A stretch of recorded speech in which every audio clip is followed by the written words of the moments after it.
poursuivons cette discussion sur le plan des marchés, bien sûr, avec Nourane Charer, qui est à nos côtés également, directeur de la gestion de Mansartis. Bonjour et bienvenue, Nourane. Merci d'être avec nous. On évoquait l'univers obligataire avec Nicolas Leprince juste avant, pour constater quand même que le mois de mars avait été un accélérateur de l'histoire, d'une certaine manière, avec quand même beaucoup de volatilité sur le marché obligataire, peut-être des pics de volatilité historiques d'ailleurs sur certaines parties du marché obligataire, qu'on a très peu observé sur le marché action. C'est-à-dire que le VIX est monté peut-être jusqu'à près de 30 et encore, pour tout de suite redescendre sous les 20 quand on regarde donc cette mesure de la volatilité du marché américain, mais qu'on retrouve également en Europe. Comment on explique ce qui apparaît comme étant une forme de stabilité quand même dans l'univers des marchés globaux ? Alors, c'est vrai que la lecture des marchés financiers est compliquée de ce point de vue-là. C'est-à-dire qu'on a des messages différents entre différentes classes d'actifs, entre les actions, effectivement, avec des niveaux de stress financiers qui se sont renormalisés en dessous de 20, comme vous le disiez, et des indices actions qui frôlent les records historiques. Alors que sur le marché obligataire, on a effectivement des niveaux de stress qui ne sont pas sur des niveaux historiquement élevés, mais qui sont et qui restent sur des niveaux de mars 2020. Donc, un niveau de stress plus important. Alors, comment l'analyser ? C'est compliqué, mais ce que ça souligne, cette déconnexion de messages entre les deux classes d'actifs, souligne finalement un environnement, une toile de fond macroéconomique solide, avec quelques incertitudes sur notamment les conséquences du krach obligataire sur les acteurs les plus fragiles. On l'a vu avec les banques régionales. Aujourd'hui, on le voit, les investisseurs commencent à craindre tout ce qui se passe sur l'immobilier commercial, avec un effet domino lié à la hausse des taux. Une hausse des taux engendrerait une baisse plus ou moins importante des actifs immobiliers, ce qui transformerait des prêts titrisés en créances difficilement recouvrables. Donc effectivement, c'est un risque important à surveiller qui, à mon avis, reste prégnant sur le marché obligataire. Maintenant, sur la toile de fond macroéconomique qu'achètent les marchés actions, il est solide. Il est solide. On a une croissance économique mondiale qui est de l'ordre, si on prend les chiffres du FMI, de 2,8. Très bien, grâce à 3 facteurs. On a la Chine qui va contribuer à 25% de la croissance économique mondiale. Donc ça, c'est important. Un rattrapage dans le secteur des services qui prend le relais sur le marché des biens manufacturés. Et enfin, un marché du travail qui reste robuste. Et par rapport à ça, la problématique sur l'inflation, on a une inflation une désinflation qui est amorcée. Alors certes, elle n'est pas linéaire, c'est vrai, mais elle est désamorcée. Les chiffres qu'on attend sont de l'ordre de 5,1% sur l'inflation globale à la consommation aux États-Unis. Alors, c'est vrai, et Nicolas le disait tout à l'heure, c'est que sur l'inflation corps, on a effectivement, la tendance reste à être confirmée. Pourquoi ? Parce que la composante loyer, c'est 40% de l'inflation et les loyers continuent de progresser parce qu'on a un marché qui est en déficit structurel aussi sur le plan de l'immobilier résidentiel.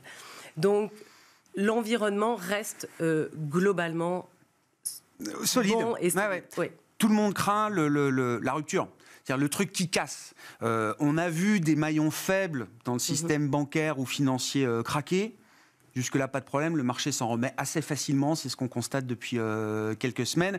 Mais tout le monde a en tête que peut-être ce genre d'épisode va se répéter à l'avenir et que peut-être que les prochains maillons qui craqueront seront des maillons peut-être un peu plus systémiques. Ça, c'est quelque chose qu'on a en tête dans cette big picture de résilience toujours valable aujourd'hui. D'autant que ce que je disais sur l'immobilier commercial, les prêts concernant l'immobilier commercial sont essentiellement accordés par les banques régionales. Donc les banques qui étaient déjà en difficulté liées à la hausse des taux. Donc attention, c'est un point de surveillance, c'est une vigilance, un point de vigilance à suivre de manière importante. Bon, pas de rupture pour l'instant, dans le schéma macro que vous avez en tête, qu'est-ce que ça implique pour les résultats des entreprises, les marges des entreprises ? On va entamer la saison de publication de résultats. Est-ce qu'on est encore dans des effets inflationnistes positifs pour la marge des entreprises? Non, mais j'essaye de... qui intéresse quand même l'investisseur et l'investisseur action notamment. Alors, il y a un vrai sujet, effectivement, aujourd'hui dans la presse économique, qui est le sujet des marges des entreprises, qui est à un niveau élevé et qui, potentiellement, alimenterait un niveau d'inflation qui resterait fort. Alors, je pense que pour répondre à cette question, est-ce que les entreprises vont continuer à augmenter les prix, comme on l'a vu l'année dernière, quel que soit le secteur d'ailleurs?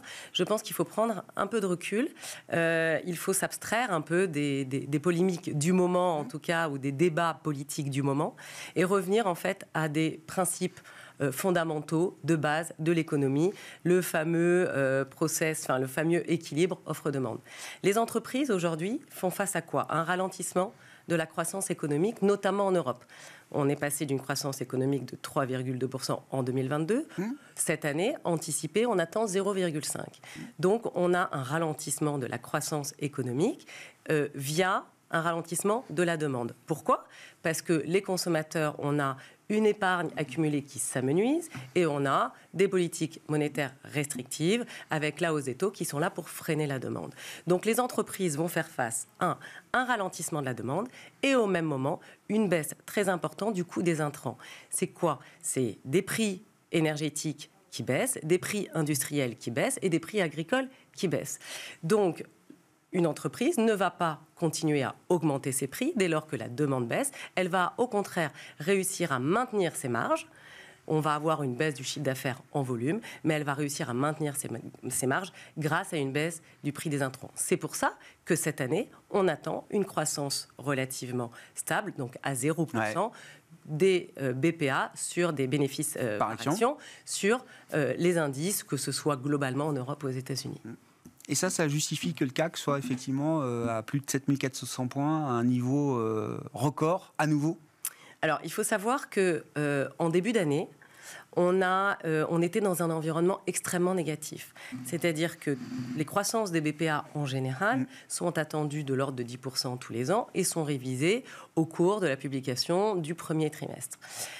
Ça n'a pas été le cas. Début d'année, l'ensemble des stratégistes s'attendaient et donc les analystes ont pris dans leur modèle différents paramètres. Les paramètres, c'était récession économique en Europe. Aujourd'hui, on ne parle plus de récession, mais on parle de ralentissement, ce qui est en fait un effet positif sur les marchés. Une croissance économique, en forte baisse, croissance des bénéfices à 0. Donc tous les analystes ont effectivement augmenté leur prime de risque dans leur modèle. Et enfin, des taux qui vont continuer à monter de manière très forte. Qu'est-ce qu'on a? On a une croissance économique qui est meilleure qu'anticipée. Ouais. On a finalement un environnement économique pour les marges d'entreprise qui n'est pas si négatif que ça, grâce, ce que je disais, à la baisse des prix des matières premières. Et ensuite, on a globalement donc un environnement qui reste positif et assez porteur et qui prend le contre-pied d'un environnement très négatif en début d'année. Comment on fait le tri sur le plan de l'investissement, notamment entre les différents secteurs? On voit des rotations sectorielles, alors je ne les compte plus parce que ça, j'en ai eu trop, mais le mois de mars, là aussi, a été un mouvement de rotation encore important. Le marché était très cyclique quand même en début d'année. Il est beaucoup plus défensif peut-être aujourd'hui. Est-ce que c'est une position d'attente pour vous, en attendant justement d'y voir peut-être un peu plus clair et de pouvoir repartir sur des dynamiques plus cycliques, ou est-ce qu'au contraire, c'est quand même une protection qui peut nous accompagner encore quelques temps? Alors, chez Mansartis, on pense que cette année, l'année 2023, sera l'année de la recorrélation entre justement la performance des indices économiques et les fondamentaux, et les fondamentaux des entreprises. L'année dernière, on a eu des croissances, des résultats entre 15 et 20%, et on a eu des marchés en baisse de 15%. Donc aujourd'hui, cette année, ce sera l'année de la recorrélation. Et vous allez me dire, bah oui, mais on recorrèle avec des croissances, des résultats attendus à 0. Alors attention, là on a une très forte disparité sectorielle sur la croissance des résultats attendus.